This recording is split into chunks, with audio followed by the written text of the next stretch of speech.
Sabda TV. Bismillahirrahmanirrahim. Assalamualaikum warahmatullahi wabarakatuh. Alhamdulillahi hamdan katsiran tayyiban mubarakan fih mubarakan alaih kama yuhibbu rabbuna wa yardah. Wa asyhadu an la ilaha illallah wahdahu la syarikalah wa asyhadu anna Muhammadan abduhu wa rasuluh sallallahu alaihi wa ala alihi wa sahabatihi ajma'in wa man tabi'ahum bi ihsanin ila yaumiddin, amma ba'd. Fa ikhwani wa akhwati fillah rahimani wa rahimakumullah. Semoga Allah Azza wa Jalla senantiasa mencurahkan rahmatnya kepada kita sekalian.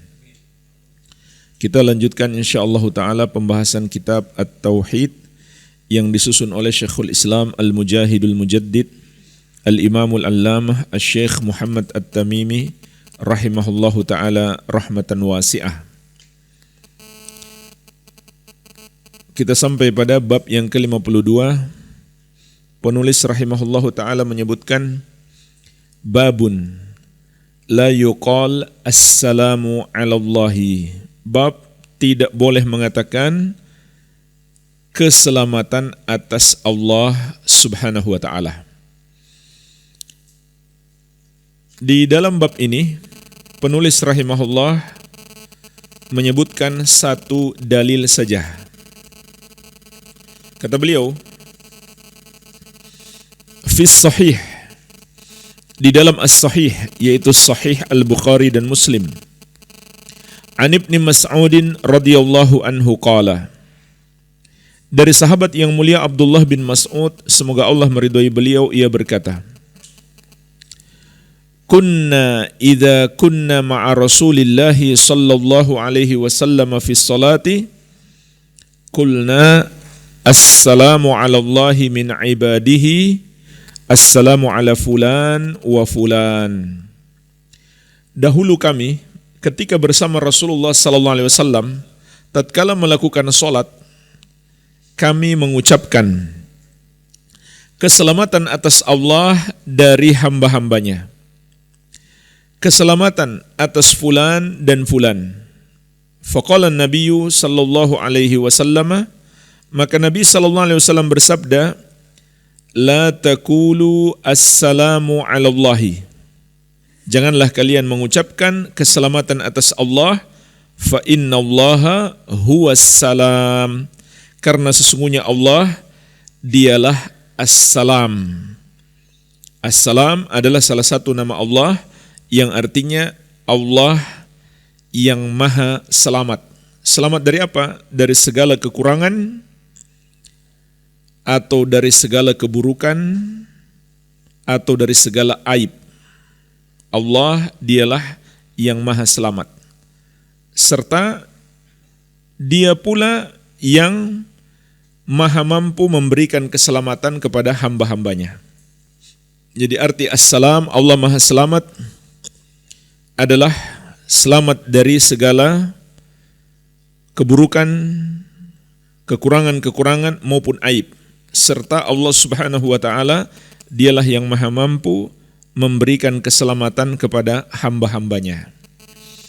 Jemaah sekalian, jadi dalam hadis ini Rasulullah sallallahu alaihi wasallam melarang kita mengucapkan assalamu ala Allah. Karena assalamu ala Allah itu artinya mendoakan keselamatan untuk Allah. Maka ucapan ini terlarang karena dua sebab.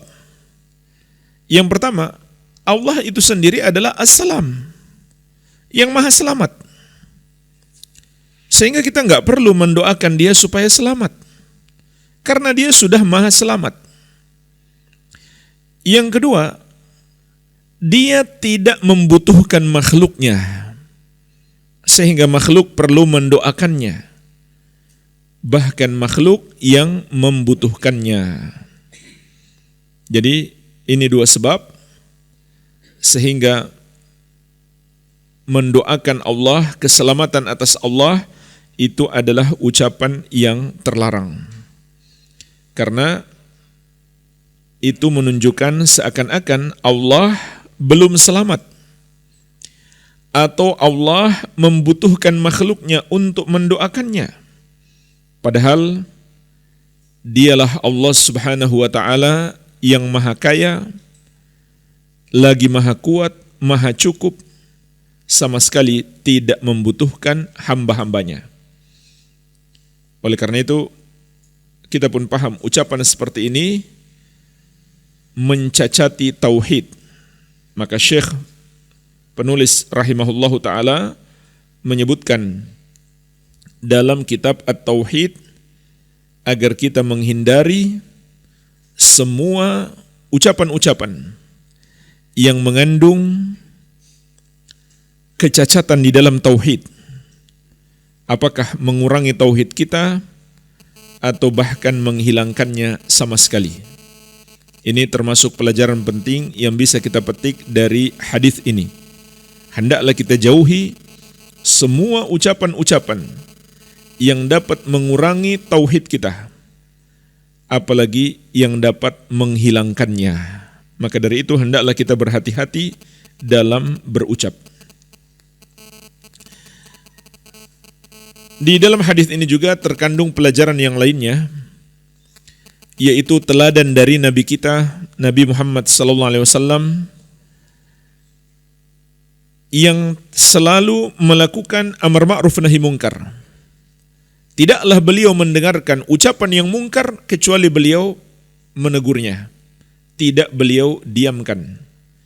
Ini sifat asal Rasulullah sallallahu alaihi wa ala alihi wasallam. Kenapa kita katakan sifat asal? Karena mungkin saja ada kondisi-kondisi yang membuat beliau menunda untuk melakukan amar ma'ruf nahi mungkar. Seperti dahulu bangunan Ka'bah yang dibangun oleh orang-orang musyrik Quraisy itu sudah tidak seperti aslinya. Maka Rasulullah SAW mengatakan kepada Aisyah radhiyallahu anha, "Laula anna qaumaki hadithun ahduhum bil Islam lanaqattul Ka'bata wala ja'altuha babain, babun yadkhulun nas wa babun yakhrujun." Kalau bukanlah kaummu baru masuk Islam, niscaya aku akan hancurkan Ka'bah, kemudian aku bangun kembali memiliki dua pintu, pintu masuk dan pintu keluar. Jadi Rasulullah SAW tidak merubah Ka'bah dikarenakan ada satu kekhawatiran, yaitu orang-orang yang baru masuk Islam ini akan salah paham, mengira bahwa Nabi SAW tidak memuliakan Ka'bah. Padahal beliau bermaksud untuk membangun kembali sesuai dengan aslinya, seperti yang dibangun oleh Nabi Ibrahim dan Nabi Ismail alaihima afdhalus salati wassalam. Akan tetapi beliau menundanya karena khawatir memunculkan mudarat yang lebih besar. Dan apabila tidak ada kekhawatiran tersebut, maka beliau adalah orang yang tidak pernah diam melihat sesuatu yang salah.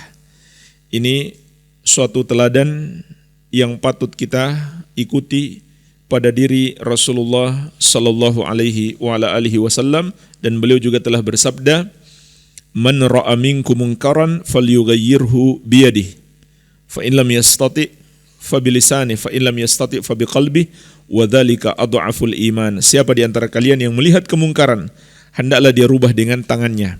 Kalau dia tidak sanggup, maka dengan lisannya. Kalau dia tidak sanggup juga, maka dengan hatinya, yaitu dia benci dalam hati terhadap kemungkaran tersebut. Dan sekedar benci saja, itu adalah selemah-lemahnya iman.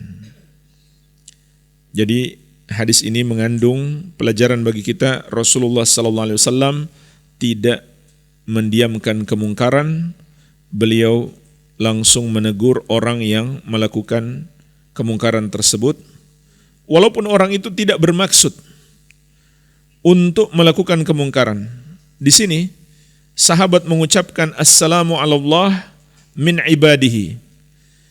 Yang mereka maksudkan justru untuk memuliakan Allah.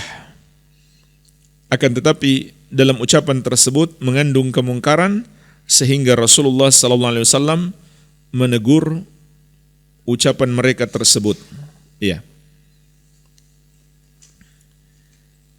Kemudian di dalam lafaz yang lain, dalam hadis dengan lafaz yang lain, Rasulullah SAW atau para sahabat menyebutkan assalamu ala Jibril wa Mikal. Keselamatan atas Jibril dan Mikail. Nah, ucapan seperti ini tidak ditegur oleh Rasulullah SAW. Karena walaupun mereka malaikat, mereka pun masih membutuhkan Allah Subhanahu wa taala.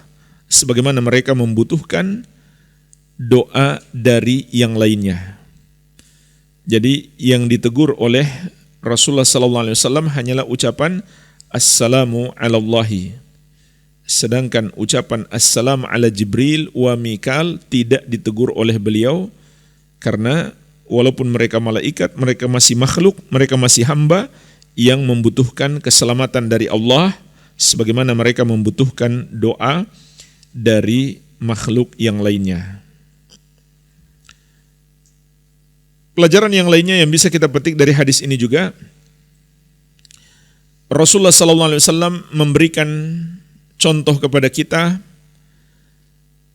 dalam pengajaran, yaitu ketika beliau melarang sesuatu, beliau menjelaskan apa sebabnya. Dan ini membantu orang yang kita larang itu untuk lebih memahami dan lebih mudah meninggalkan apa yang terlarang tersebut. Karena ada penjelasan apa sebabnya, kenapa terlarang. Lihatlah di sini Rasulullah SAW mengatakan, la taqulu assalamu ala Allah, janganlah kalian mengucapkan assalamu ala Allah, keselamatan atas Allah. Lalu beliau jelaskan apa sebabnya. Fa innallaha huwas salam, karena sesungguhnya Allah dialah as-salam, dialah yang maha selamat, dialah yang memberikan keselamatan kepada hamba-hambanya.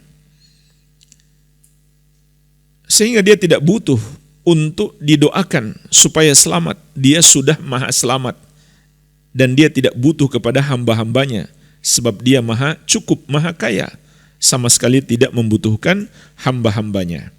Jadi beliau jelaskan apa sebabnya. Ini cara yang baik dalam menjelaskan satu kemungkaran, suatu hal yang haram. Apalagi jika hal yang haram itu sudah dilakukan dalam waktu yang lama sehingga berat bagi seseorang untuk meninggalkannya. Tapi kalau kita jelaskan apa sebabnya, mengapa itu diharamkan, maka itu akan membantu dia atau memotivasi dia agar lebih kuat meninggalkan yang haram. Kita masuk bab yang berikutnya. Kita tambahkan satu bab lagi karena ini dua bab singkat. Penulis rahimahullahu ta'ala berkata, babu qawli Allahumma gfirli in syi'ta. Bab tentang ucapan, ya Allah, ampunilah aku kalau engkau menghendaki. Tentang lafaz doa seperti ini, maka hukumnya tidak dibolehkan. Di sini juga hanya terdapat satu hadis. Penulis rahimahullahu ta'ala menyebutkan fis sahih, di dalam as-sahih, yaitu sahih Al-Bukhari dan Muslim. An Abi Hurairah radhiyallahu anhu anna Rasulullah sallallahu alaihi wasallam qala. Dari sahabat yang mulia Abu Hurairah, semoga Allah meridhai beliau, bahwasanya Rasulullah sallallahu alaihi wasallam bersabda, la yakul ahadukum, janganlah seorang dari kalian mengatakan, yaitu dalam doanya, Allahumma gfirli in syi'ta, ya Allah ampunilah aku kalau engkau menghendaki. Allahumma arhamni in syi'ta, ya Allah rahmatilah aku kalau engkau menghendaki. Liya'zimil mas'alah, akan tetapi hendaklah dia kuatkan permohonannya. Jangan ada keraguan padanya. Fa innallaha la mukriha lahu, karena sesungguhnya Allah tidak ada yang bisa memaksanya. Wali muslimin, dalam lafaz Muslim, wali yu'adzimir raghbah, dan hendaklah dia kuatkan harapannya, dia besarkan keinginannya supaya doanya dikabulkan oleh Allah. Fa innallaha la yata'adzamuhu syai'un a'tahu, karena sesungguhnya Allah tidak ada yang memberatkan dia untuk dia berikan kepada hambanya. Jemaah sekalian, dalam hadis yang mulia ini Rasulullah SAW melarang kita berdoa dengan lafaz seperti ini. Ya Allah, ampunilah aku kalau engkau menghendaki. Ya Allah, rahmatilah aku kalau engkau menghendaki. Ya Allah, kabulkanlah doaku kalau engkau menghendaki. Ini adalah cara berdoa yang terlarang. Karena tiga sebab. Yang pertama, ucapan seperti ini menunjukkan seakan-akan ada yang bisa memaksa Allah. Sehingga makna doa ini seakan-akan hamba mengatakan kepada Allah, kalau engkau tidak merasa terpaksa, kabulkan saja. Kalau enggak usah, enggak apa-apa. Ya, seakan-akan seperti itu dia mengatakan. Makanya Rasulullah SAW menegaskan, liya'zimil mas'alah fa innallaha la mukriha lahu. Hendaklah seseorang itu menguatkan permohonannya, karena sesungguhnya Allah tidak ada yang bisa memaksanya. Ini sebab yang pertama. Seakan-akan ada yang bisa memaksa Allah untuk mengabulkan atau tidak mengabulkan doa. Padahal Allah, dialah yang maha kuat, dia yang maha berkehendak. Apabila Allah telah menghendaki, pasti terjadi. Tidak ada yang bisa menghalanginya. Kalau Allah tidak menghendaki, tidak mungkin terjadi, walaupun seluruh makhluk menghendaki. Ini yang pertama. Yang kedua, ucapan seperti ini menunjukkan seakan-akan ada yang berat bagi Allah untuk dikabulkan. Seakan-akan ada yang berat bagi Allah untuk dikabulkan. Makanya di lafaz Muslim, Rasulullah SAW menegaskan, wali yu'adzimir raghbah fa innallaha la yata'adzamuhu syai'un a'tahu. Hendaklah seseorang itu membesarkan harapannya, menguatkan keinginannya, karena sesungguhnya tidak ada yang memberatkan Allah untuk mengabulkan sesuatu. Artinya enggak ada yang berat untuk Allah kabulkan doa-doa kita. Semuanya mudah. Jadi orang yang berdoa seperti ini seakan-akan dia mengatakan kepada Allah, ya Allah, kalau engkau merasa berat, enggak usah kabulkan. Kalau enggak berat, silahkan kabulkan. Ini makna ucapan seperti ini. Oleh karena itu dilarang oleh Rasulullah SAW. Kemudian sebab yang ketiga, mengapa doa seperti ini terlarang? Karena orang yang mengatakannya seakan-akan enggak butuh. Seakan-akan tidak butuh. Kalau engkau menghendaki silakan kabulkan, kalau enggak juga enggak apa-apa, saya enggak perlu kok. Seakan-akan dia mau berkata seperti itu. Walaupun tentu seorang muslim tidak bermaksud seperti itu. Namun kalimat yang mengandung makna seperti itu tetap harus dihindari. Dan ini juga pelajaran penting, bahwa semua lafaz-lafaz yang mengandung penyelisihan terhadap syariat, walaupun kita enggak bermaksud, maka kita tidak boleh mengucapkannya. Dan masih banyak contoh lagi insya Allah di kitab Tauhid ini tentang lafaz-lafaz yang menyelisihi syariat. Itu semuanya terlarang, walaupun kita tidak bermaksud sesuai dengan lafaz itu. Karena itu bisa menjadi pintu kita terjerumus kepada maksud sesuai dengan lafaz yang kita ucapkan. Atau bisa juga menyebabkan orang lain terjerumus dalam kesesatan karena mendengar kita mengucapkannya. Ya. Jadi ini pelajaran penting. Semua lafaz-lafaz yang menyelisihi syariat nggak boleh kita ucapkan walaupun kita tidak bermaksud sesuai dengan makna lafaznya. Ya. Maka Rasulullah SAW meluruskan para sahabat. Ucapan seperti ini menunjukkan seorang itu seakan-akan dia tidak butuh dengan apa yang dia minta. Oleh karena itu beliau mengatakan, liya'zimil mas'alah. Hendaklah dia kuatkan permohonannya.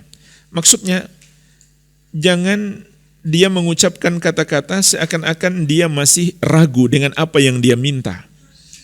Atau dia tidak terlalu membutuhkan apa yang dia minta. Padahal jemaah sekalian, kita adalah hamba yang lemah.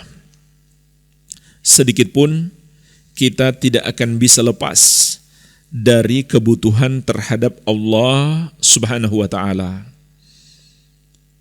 Inilah kita sebagai hamba akan selalu butuh kepada Allah Subhanahu wa ta'ala. Tidak akan lepas sedetik pun, sekejap pun dari kebutuhan terhadap Allah. Oleh karena itu, dalam doa kita, hendaklah kita menggunakan lafaz yang menunjukkan kita betul-betul butuh kepada Allah, dan juga hendaklah hati kita benar-benar berharap kepada Allah. Jadi di dalam doa ini juga ada pelajaran yang sangat penting. Rasulullah SAW membimbing kita dalam berdoa itu memperhatikan dua hal, ucapan lisan dan kondisi atau amalan hati kita. Ucapan lisan harus sesuai dengan syariat. Di antara bimbingan Nabi SAW, liya'zimil mas'alah. Hendaklah ucapan kita mengandung keyakinan, bukan keraguan. Ini ucapan seperti ini mengandung keraguan. Allahumma gfirli in syi'ta. Ya Allah, ampunilah aku kalau engkau menghendaki. Allahumma arhamni in syi'ta. Ya Allah, rahmatilah aku kalau engkau menghendaki. Maka Nabi SAW mengatakan, liya'zimil mas'alah. Hendaklah seseorang itu menguatkan permohonannya. Artinya jangan sampai di dalamnya mengandung keraguan-raguan atau mengandung sesuatu yang menunjukkan dia seakan tidak butuh kepada Allah Subhanahu wa ta'ala. Kemudian perhatikan juga amalan hati. Beliau mengatakan dalam lafaz Muslim, waliyu'adzimir raqbah. Hendaklah seseorang membesarkan keinginannya, menguatkan harapannya. Jadi harus sinkron antara dua hal ini dalam doa kita. Ucapan lisan dan hati yang benar-benar berharap kepada Allah Subhanahu wa ta'ala. Sebagian orang karena doa itu sudah terlalu sering dia ucapkan, mengalir begitu saja di lisannya tanpa disertai hati yang berharap kepada Allah Subhanahu wa ta'ala. Maka Nabi SAW membimbing kita, hendaklah disamakan antara ucapan lisan dengan amalan hati saat berdoa kepada Allah Subhanahu wa ta'ala. Pelajaran lainnya yang bisa kita petik dari hadis ini, hendaklah kita sucikan Allah dari sesuatu yang tidak pantas disifatkan kepadanya. Ini pelajaran yang sangat penting. Disinilah sisi pendalilan mengapa penulis rahimahullah menyebutkan bab ini dalam kitab At-Tauhid. Karena lafaz yang dilarang oleh Rasulullah SAW di dalam doa ini adalah pensifatan yang tidak layak kepada Allah Subhanahu wa ta'ala. Itulah sebabnya jamaah sekalian, kita juga mengucapkan Subhanallah, Maha Suci Allah. Maha Suci Allah dari apa? Dari dua hal. Yang pertama, amma yusyrikun, dari apa yang mereka persekutukan. Maha Suci dari dosa syirik. Yang kedua, Subhanallahi amma yasifun. Maha suci Allah dari apa yang mereka sifatkan. Ini bagian penting dalam tauhid, mensucikan Allah dari semua sifat-sifat yang tidak layak disematkan kepadanya. Nah, dalam doa ini, dalam larangan Rasulullah SAW terhadap lafaz seperti dalam doa ini, terdapat penafikan atau pensucian Allah dari dua sifat yang tidak pantas disematkan kepadanya. Yang pertama, sifat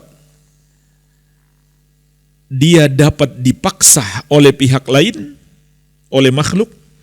Yang kedua, sifat ada sesuatu yang memberatkan Allah atau ada yang berat bagi Allah untuk dilakukan. Maka Nabi SAW menegaskan, fa innallaha la mukriha lahu. Sesungguhnya Allah tidak ada yang bisa memaksanya. Dalam lafaz Muslim, fa innallaha la yata'adzamuhu syai'un a'tahu. Sesungguhnya Allah tidak ada yang berat baginya untuk dia kabulkan. Jadi Rasulullah SAW menafikan atau mensucikan Allah dari dua sifat tercela ini yang tidak pantas disematkan oleh Allah. Maka kita pun paham, bagian penting dari tauhid adalah mensucikan Allah Subhanahu wa ta'ala. Itulah sebabnya kita ucapkan Subhanallah, Maha Suci Allah.